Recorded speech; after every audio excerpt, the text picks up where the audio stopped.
Hello, welcome to Blacksmithing 2.0. In our 1.0 series, we looked at drawing out, cutting, and bending steel.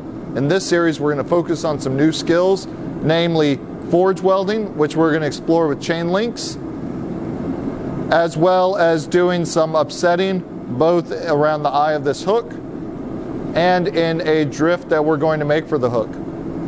We are going to have to make a number of tools in order to accomplish this project, so I'm going to show you how to make all those tools as well.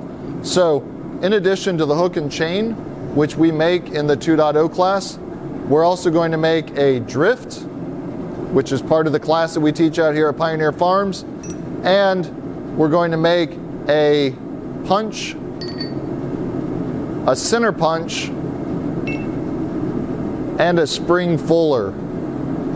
These last three are not ones that we typically cover for the class, but for those of you on YouTube, I want to make sure that you know how to make every part of this project so that you can make it yourself at home. I don't know exactly what order we're going to publish these in, but by the time the series is done, you will know how to make everything that is required for this project, minus a set of tongs. We're working with small pieces of steel here, so you will want a set of tongs.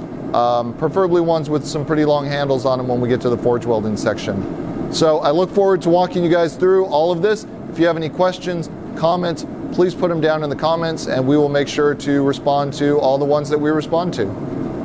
Thanks.